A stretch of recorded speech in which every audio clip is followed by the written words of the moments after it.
So I'll be discussing about my trips to Konark.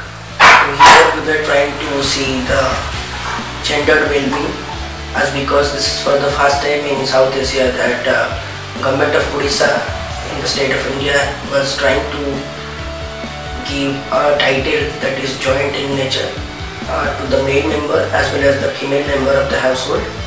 So in Konark we studied 5 words. In those 5 words it was claimed that in all of the 5 words the work has been done. The land resettlement, the slum resettlement work has been done. And what I found out from the preliminary survey was, among that 5 words, only 3 words were the words which received the land ROR. So now, briefly, what was the livelihood status and the soil types and the amenities available and the risks and threats, I will be talking about that. So the major livelihood of the place was since people were slum dwellers over there, they do not have a permanent land title, they actually migrate. Some of them are staying there for over 10 years, 20 years, 30 years, and some of them are coming for a year, then leaving, or someone else is coming, staying there for 2 years and then shifting to some other place. So that place is having moreover a temporary state where people, they don't stay forever. Almost people are staying, most of the families are staying there for so long, but yeah, there is a percentage of population which are migrating as well. About livelihood, they are like toy hawkers, choreographed makers, and then day wage laborers. Fishermen communities are also there. People are there who used to make ice cream. And just because the tourist spot, major tourist spot Konark is nearby, they do small businesses over there. Some of them, they work as a mechanic, motor vehicle mechanic. Some work as a guide to the tourists those are coming to see the beauty of Konark. A major chunk of that population is also working as migrant construction workers. They used to migrate to the nearer cities to work in construction sites, which actually pays them well, what they say. So now about the soil type. The soil type is actually that the soil is sandy, so the water holding capacity of the soil is very less. And given the situation that these are all migrated families and they do not have any permanent land certification over there, and the place where they are staying is given a certificate of not final by the revenue inspector. That means that is illegally they have encroached, and that is government land, and they are staying over that. That's why they are not able to do farming over there, and also the place is not very suitable for farming per se. And about physical amenities, what they are having, schools are there, yes, schools are there, but then the roads, those are connecting to the slums, that is not in a good or maintained condition. That is one. Another one is that there is no drainage, proper drainage system. During rainy seasons it becomes very much difficult for them to commute, because the main road which connects their slum to the market, the city, that goes away, that disappears. So the situation becomes like they have to swim and go. So, and during that time there's a threat of snakes, poisonous snakes coming into house, and there has been reported 2 or 3 cases in a year of deaths out of snakes attack. And then lack of electricity is there, as most of the households are still not connected with electricity. So what they are claiming that they have applied for it, but then it's not been given to them. And like rural areas where people are given with Manrega, the job guarantee. So like that, in this particular NAC, Konark NAC, people are claiming that there is no job guarantee work that has been given to them. So they are depending on their own. If they are able to earn their livelihood and penny for the day, they will eat, otherwise they have to stay hungry. So now coming to the point that is the aim of the study, what people are actually feeling, what actually the female are getting out of this project. Are they equally empowered Are they aware of their rights now? Are there any differences as compared to the previous scenario?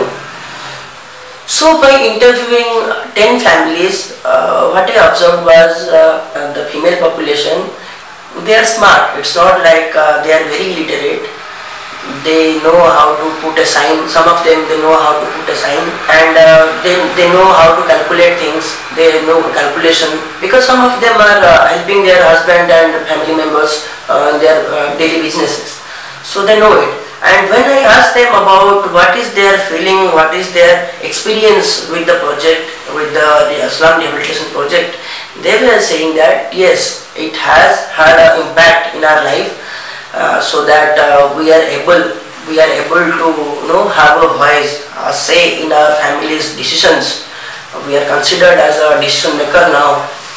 But then, given this ROR only, it doesn't make much difference, because the ROR is fine, but then they don't have capacity to build their own house.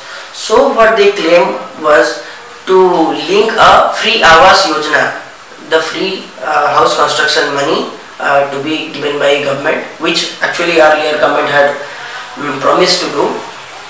So they are claiming for that. Most of the households have received only land ROR, but they have not received the work order or house construction money.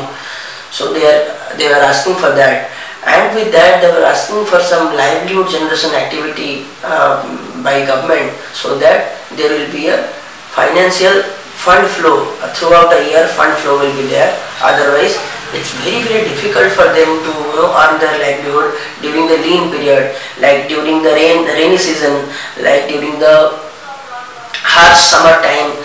They are unable to go out, and seeing the population of the family, mostly the family is having almost 5 members or 6 members. So it's very much difficult for a earning member, one single earning member, or 2 people to earn for 5-6 persons. So given they do not have much knowledge about financial discipline, some of them are also wasting money by consuming liquor daily. So yeah, that's all about the livelihood, the thing they are facing. But yes, another chunk of population were saying that by giving this ROR, we have got a voice, so that we can have a registered address now, so that our children can get admission in nearby schools. Because when we are getting our children admitted in schools, they are asking for caste certificate, they are asking for land certificate, about residential certificate. So we were unable to do it earlier, but now just because we are getting the ROR, it will be easier for us. So that is one. Another thing is that they were saying that just because it is government enclosed land, and the eviction is so real, and the eviction is so predictable. Whenever government wants, government can put a dozer, can run a dozer over it, and all of our house and dreams will be shattered. But then instead of doing that, government is giving us land ROR. Yeah, it is okay that government is asking us to free the other part which has been enclosed by us. See, if someone is encroaching land of 500 square feet or 1000 square feet, then this land ROR is given only for 350 to 400 square feet area. So with that, a condition is given that they have to vacate the other spaces they have consumed. So people are fine with it, but as in other parts of the villages, people were not ready to come into consensus, so that they were ready to, they are fine with it, that yeah, government is listening to them, government is considering them as their citizens. Women are thinking that if government can give them, because many of them know craft work, starting from necklace making to coir work, to designing toys, to designing sarees, etc., etc. They know many things. So what they want from government is, if some amount of work or some skill development training is given and amenities is given to them to procure things and process things and then sell, then it will be a great opportunity for them.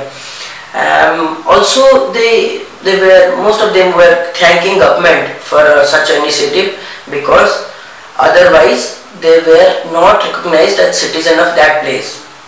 Yes, caste and class difference in those slums also prevails. I mean, people who are staying there for over 20 years and people who are new, relatively new there, I mean they are for 10 months or 2 years. So there is a dichotomy existing that people staying older, they have a greater say about the area. So if you are new, then you have to obey them. So that is a thing which was explored. And most of the children they go to school, but then the aspiration to study, to do something better, that was relatively low. That's all. Thank you.